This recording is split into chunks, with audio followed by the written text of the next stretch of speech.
Hi hello ಎಲ್ರಿಗೂ ನಮಸ್ಕಾರ. Welcome to my YouTube channel the Kiran show ತಾರ್ಜಿ ಕಿರಣ್ ಹೆಬ್ಬಾಲೆ. ಎಸ್, ಇತ್ತೀಚೆಗಷ್ಟೇ ಮಡಿಕೇರಿಗೆ ಹೋಗಿದ್ವಿ. ಕಾವೇರಿ ತೀರ್ಥೋದ್ಭವ ಆಗಿ ಒಂದು 2 ರಿಂದ 3 ವಾರ ಆಗಿತ್ತು ಅನಿಸುತ್ತೆ. ನಾನು ಮಡಿಕೇರಿ ನೋಡೇ ಇರಲಿಲ್ಲ. ಕುಶಾಲ್ ನಗರದಲ್ಲಿ ನಂಗೆ ಒಂದು ಸೆಮಿನಾರ್ ಇತ್ತು, ಸೊ ಒಂದು ಇವೆಂಟ್ ಇತ್ತು. ಆ ಇವೆಂಟ್ ಮುಗಿಸ್ಕೊಂಡು ಸೊ ಮಡಿಕೇರಿಗೆ ಹೋಗಿದ್ವಿ, ನಾನು ನನ್ನ ಹೆಂಡತಿ ಮಗ. ಸೊ ನನಗೆ ನನ್ನ ಮಗನಿಗೆ ಫಸ್ಟ್ ಮಡಿಕೇರಿ ಟ್ರಿಪ್ಪು ತುಂಬಾ ಚೆನ್ನಾಗಿತ್ತು. ಸೊ ಮೊದಲು ನಾವಿಲ್ಲಿ ತಲಕಾವೇರಿಗೆ ಹೋಗಿದ್ವಿ. ಫುಲ್ಲು ಚಳಿ ಅಂದರೆ ಚಳಿ, ತಣ್ಣನೆ ಗಾಳಿ, ಒಂಥರ ಫುಲ್ಲು ಮೋಡ ಕವಿದ ವಾತಾವರಣ, ಮಂಜು ಇಬ್ಬನಿ ಎಲ್ಲ ಸಖತ್ತಾಗಿತ್ತು. ಮಾತ್ರ ತುಂಬ ಚೆನ್ನಾಗಿತ್ತು. ನನಗೆ ಈ ಜಾಗ ಒಳ್ಳೆ ಪಾಸಿಟಿವ್ ವೈಬ್ಸ್ ಅಂತ ಅನಿಸ್ತು. ಅದಾದಮೇಲೆ ಹಾಗೆ ಕೆಳಗೆ ಬರಬೇಕಾದ್ರೆ ಈ ಒಂದು ವ್ಯೂ ಕಾಣಿಸ್ತು, ತುಂಬ ಚೆನ್ನಾಗಿದೆ ಅನಿಸ್ತು. It was like very nice ಅನಿಸ್ತು. ಅದಾದಮೇಲೆ ಒಂದು ಆಫ್ ಬೀಟ್ ಪ್ಲೇಸ್ನ ತೋರಿಸ್ತಿದ್ದೀನಿ. ಇದು ಚಿಕ್ಲಿ ಹೊಳೆ ಡ್ಯಾಮ್ ಅಂತ.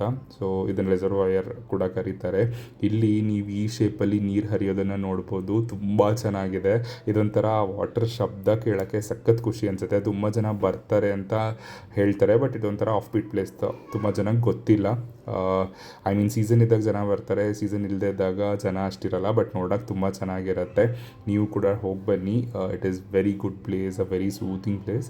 ಚಿಕ್ಲಿ ಹೊಳೆ ಡ್ಯಾಮ್ ಅಂತ ನಿಮಗೆ ದುಬಾರೆಗೆ ಹೋಗ್ಬೇಕಾದ್ರೆ ಸಿಗುತ್ತೆ. ಅದಾದಮೇಲೆ ಸಾಯಂಕಾಲ ನಾನು ಇದಕ್ಕೆ ಹೋಗಿದೆ, ಬೈಲ್ಕುಪ್ಪೆಲಿರುವಂತಹ ಬುದ್ಧಿಸ್ಟ್ ಒಂದು ಜಾಗಕ್ಕೆ.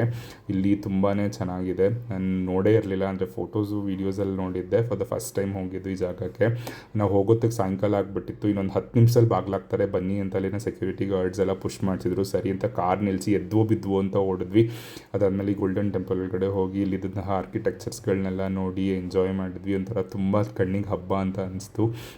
ಸಾಯಂಕಾಲ ಆ ಸೂರ್ಯನ ಕಿರಣಗಳು, ಗೋಲ್ಡನ್ ರೇಸು, ಈ golden temple, it was too good. ನಂಗೆ ತುಂಬ ಖುಷಿ ಆಯಿತು ಈ ಜಾಗದಲ್ಲಿ.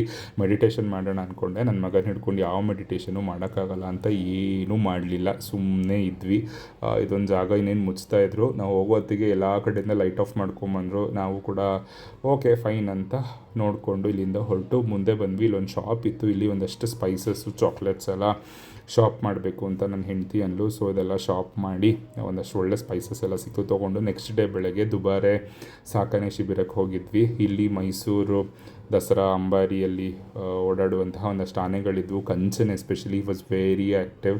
ನೋಡಿದ ತಕ್ಷಣ ನೀವೇನಾದ್ರು ಕಂಚನ್ ಅಂತ ಕರೆದ್ರೆ ಸೊಂಡ್ಲನ ಮೇಲೆತ್ತಿ ಒಂಥರ ನೋಡುತ್ತೆ, ಕಣ್ಣೊಡಿಯುತ್ತೆ, ತುಂಬ ಖುಷಿ ಆಗುತ್ತೆ. ನಂಗೊಂಥರ ಆನೆಗಳು ಅಂದರೆ ಅದೊಂಥರ ಥೆರಪಿ. ನನಗೆ ಆನೆ ನೋಡ್ತಿದ್ರೆ ಏನೇ ಬೇಜಾರಿದ್ರೂ ಹೋಗುತ್ತೆ, ತುಂಬ ಖುಷಿ ಅನಿಸುತ್ತೆ. ಆ್ಯಂಡ್ ದಸರಾ ಅಂಬಾರಿ ಮೆರವಣಿಗೆಯಲ್ಲಿ ಹೋಗುವಂಥ 5-6 ಆನೆಗಳು ಇಲ್ಲಿದೆ ಅಂತ ಹೇಳಿದ್ರು ಇಲ್ಲಿಯ ಸಿಬ್ಬಂದಿ. ಸೊ ನೋಡ್ತಾ ಇದ್ವಿ. ನನ್ನ ಮಗನಿಗೂ ತುಂಬ ಖುಷಿ ಆಗ್ತಿತ್ತು ಆನೆ ನೋಡಿ. ಅವ್ನು ಕಂಚನ್ ಕಂಚನ್ ಅಂತ ಕರೀತಿದ್ದ.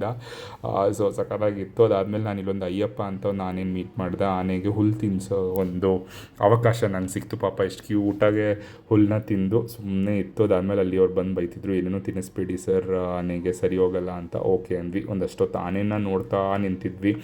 ಸೊ ಸ್ನಾನ ಕರ್ಕೊಂಡು ಹೋಗ್ತಿದ್ರು ಒಂದಷ್ಟು ಆನೆನ. ಸೊ ಇನ್ನೊಂದಷ್ಟು ಆನೆಗಳು ಇಲ್ಲಿ ಹಿಂಗೆ ನಿಂತ್ಕೊಂಡಿದ್ವು. ಅದ್ರ ಪಾಡಗದು ನೋಡ್ತಾಯಿದ್ರು. ಇವ್ರು ಏನು ನನ್ನನ್ನು ನೋಡೋಕ್ಕೆ ಬಂದಿದ್ದಾರೋ ಇಲ್ಲ ನಾನು ಇವ್ರನ್ನ ನೋಡ್ತಿದ್ದೀನೋ ಅಂತ ಕನ್ಫ್ಯೂಷನಲ್ಲಿ ಆನೆಗಳು ನೋಡ್ತಾ ಇದ್ವು. ಕೆಲವರಂತೂ ಕಿರ್ಚಾಡಿ ಒಂಥರ ನಾನ್ಸೆನ್ಸ್ ಮಾಡ್ತಿದ್ರು. ಬಟ್ ಆದರೂ ಆನೆಗಳು ಮಾತ್ರ ತಮ್ಮ ಕೂಲನ್ನ ಕಳ್ಕೊಳ್ಳಿಲ್ಲ. ಅವು ಪಾಡಿಗೆ ಅವು ಸುಮ್ಮನೆ ಅವ್ರ ಕೆಲಸ ಮಾಡ್ಕೊಂಡು ಬಂದವ್ರು, ಏನು ನೋಡ್ತೀರಾ ನೋಡಿ, ನಮಗೇನಿದು ಹೊಸ್ದಲ್ಲ, ನಿಮಗೂ ಏನಿದು ಹೊಸ್ದಲ್ಲ ಅಂತ ಅಂದ್ಕೊಂಡು ಅವು ಪಾಡಿಗೆ ಅವು ನಿಂತಿದ್ವು. ಅವುಗಳ ಟರ್ನೇ ಕಾಯ್ತಿದ್ವು, ಸ್ನಾನಕ್ಕೆ ಹೋಗೋಣ, ಊಟ ಕೊಡ್ತಾರ ನಮಗೆ, ನೋಡೋಣ ಅಂತ. ನನ್ನ ಮಗ ನೋಡಿ ಫುಲ್ ಎಕ್ಸೈಟಲ್ಲಿ ನೋಡ್ತಾ ಇದ್ದ ಆನೆನ. ಅವನಿಗೇನೋ ಒಂಥರ ಖುಷಿ ಆನೆನ ನೋಡೋಕ್ಕೆ. ಸೊ ಒಂಥರ ಖುಷಿ ಆಯಿತು. ಅದಾದಮೇಲೆ ಇಲ್ಲೊಂದು ಆನೆನ ನೋಡಿದ್ವಿ. ಆನೆನ ಸ್ನಾನಕ್ಕೆ ಕರ್ಕೊಂಡು ಹೋಗ್ತಿದ್ರು. ನಾವೇನೋ ಆನೆ ಸೊಂಡ್ಲಲ್ಲಿ ನೀರು ಎತ್ಕೊಂಡು ಬಿಡೋತ್ತೆ ಅಂದ್ಕೊಂಡ್ರೆ, ಬಟ್ ಆ ಪ್ರೆಷರಲ್ಲಿ ಬಿಡೋತ್ತೆ ಅಂತ ಗೊತ್ತೇ ಇರಲಿಲ್ಲ. ಫುಲ್ಲು ಮೈ ಕೈ ಎಲ್ಲ ಒದ್ದೆ ಆಗೋಯ್ತು, ಒಂದು ಬಟ್ಟೆ ಎಲ್ಲ ಒದ್ದೆ ಆಗೋಯ್ತು. ಹಾಗಾಯಿತು ನೋಡಿ. ನಾನು ಆವಾಗಲೇ ಹೇಳಿದ್ನಲ್ಲ ಅಯ್ಯಪ್ಪ ಅಂತ ಇದೆ. ಪಾಪ ಹುಲ್ಲು ತಿನ್ನಬೇಕು ಅಂತ ನಿಂತಿತ್ತು. ನಾನು ಹುಲ್ಲು ತಿನ್ಸೋಣ ಅಂತ ನೋಡಿ ಹುಲ್ಲು ತಿನ್ನಿಸ್ತಾ ಇದ್ದೀನಿ. ಯಾರೋ ತಿನ್ನಿಸಿದ್ರು, ಸೊ ನಾನು ತಿನ್ನಿಸ್ದೆ. ಖುಷಿ ಆಗೋಯ್ತು ಅಯ್ಯಪ್ಪಂಗೆ ನಾನು ನೋಡಿ. ನನಗೂ ಅಯ್ಯಪ್ಪ ನೋಡಿ ಖುಷಿ ಆಯಿತು. ಅದಾದಮೇಲೆ ಅದು ಒಳಗಡೆ ಹೊಟ್ಟೋಯ್ತು. ಸೊ ನಾವು ಬೇಜಾರಲ್ಲಿ ಅಯ್ಯಪ್ಪಂಗೆ ಟಾಟಾ ಬಾಯ್ ಬಾಯ್ ಶಿಯು ಅಂತ ಹೇಳಿ ದುಬಾರೆಯಿಂದ ವಾಪಸ್ಸು ಮಡಿಕೇರಿಗೆ ಹೋದ್ವಿ. ಆಮೇಲೆ ಎಲ್ಲಿ ಹೋಗೋದು ಅಂತ ಯೋಚನೆ ಮಾಡ್ತಾ ಇದ್ವಿ. ಅಷ್ಟರಲ್ಲಿ ಮೈಸೂರಿಗೆ ಹೋಗೋಣ ಅಂದ್ಕೊಂಡ್ವಿ. ಅದಕ್ಕೆ ಮುಂಚೆ ನೋಡಿ ಆನೆ ಓಡಾಡ್ತಿರೋದು ಒಂದಷ್ಟು ವೀಡಿಯೋ ಕ್ಲಿಪ್ಪಿಂಗ್ಸ್ ಹಾಕಿದ್ದೀನಿ, ನೋಡಿ ಖುಷಿ ಪಡಿ. ಆನೆ ನೋಡೋಕ್ಕೆ ಒಂಥರ ನಿಮಗೆ ತುಂಬ ಖುಷಿ. ಅದಾದಮೇಲೆ KRS ಬ್ಯಾಕ್ ವಾಟರಲ್ಲಿ ಮುಳುಗಡೆ ಆಗಿದ್ದಂತಹ ಕೃಷ್ಣನ ದೇವಸ್ಥಾನಕ್ಕೆ ಹೋಗಿದ್ವಿ. ಸೊ ಇಲ್ಲೊಂಥರ ಹಂಪೆ ಸ್ಟ್ರಕ್ಚರು, ಕೊಡೆ ಸೋರು ತುಂಬ ಚೆನ್ನಾಗೇ ಇಂಪ್ರೂವ್ ಮಾಡಿದ್ದಾರೆ. ಸೊ ನೀವೇನಾದ್ರು ನೆಕ್ಸ್ಟ್ ಟೈಮ್ ಹೋದರೆ ಹೋಗಿ ಬನ್ನಿ, ತುಂಬ ಚೆನ್ನಾಗಿರುತ್ತೆ, ಜನ ಇರಲ್ಲ ಎಲ್ಲನೂ. ಆ ದೇವಸ್ಥಾನ ನೋಡೋಕ್ಕೆ ಒಂಥರ ಚಂದ, ಲ್ಯಾಂಡ್ಸ್ಕೇಪ್ ವ್ಯೂ ಅಂತೂ ತುಂಬ ಚೆನ್ನಾಗಿತ್ತು. ಅದಾದಮೇಲೆ ಸಾಯಂಕಾಲ ಚಾಮುಂಡೇಶ್ವರಿ ದರ್ಶನಕ್ಕೆ ಹೋಗೋಣ ಅಂತ ಹೋಗಿದ್ವಿ. ಕಷ್ಟಪಟ್ಟು ಹಂಗೋಗಿ ದರ್ಶನ ಆಗಿ ಬೆಟ್ಟ ಕೆಳಗಿಳಿದ ತಕ್ಷಣ ಮೈಸೂರು ಪಾಕ್ ಹೋಟೆಲ್ ಎಲ್ಲರೂ ಹೋಗ್ತಿದ್ವಿ, ಅತ್ಲಾಗ ನಾವು ಹೋಗೋಣ ಅಂತ ಹೋದ್ವಿ.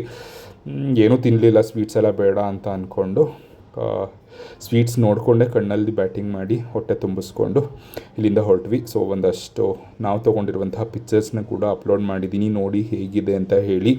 ನನ್ನ ಈ ಒಂದು ವ್ಲಾಗ್ ನಿಮ್ಗೆ ಇಷ್ಟ ಆಗಿದೆ ಅಂತ ಅನ್ಕೋತೀನಿ. ಹೀಗೆ ಸಪೋರ್ಟ್ ಮಾಡಿ, ಲೈಕ್ಸ್ ಮಾಡಿ, ಶೇರ್ ಮಾಡಿ, ಸಬ್ಸ್ಕ್ರೈಬ್ ಮಾಡಿ. ನಿಮ್ಮ ಸಪೋರ್ಟ್ ಹೀಗೆ ಇರಲಿ.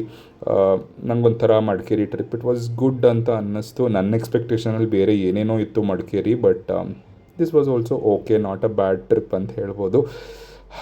ನೆಕ್ಸ್ಟ್ ನೀವು ಯಾರು ಮಡಿಕೇರಿಗೆ ಹೋಗಿದ್ರೋ ಕಮೆಂಟ್ ಮಾಡಿ ತಿಳಿಸಿ, ಹೋಗಿದ್ವಿ ಹೋಗಿಲ್ಲ, ವ್ಲಾಗ್ ಹೇಗೆ ಅನ್ನಿಸ್ತು ಅಂತ.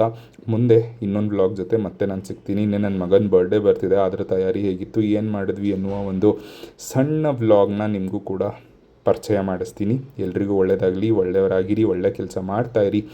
ಒಳ್ಳೆಯವರಿಗೆ ಯಾವತ್ತಿದ್ರೂ ಒಳ್ಳೆಯದೇ ಆಗುತ್ತೆ ಅಂತ ಹೇಳ್ತಾ ನನ್ನ ವ್ಲಾಗ್ ಮುಗಿಸ್ತಿದ್ದೀನಿ. ನಮಸ್ಕಾರ, ಸಿ ಯು ಆಲ್ ಸೂನ್.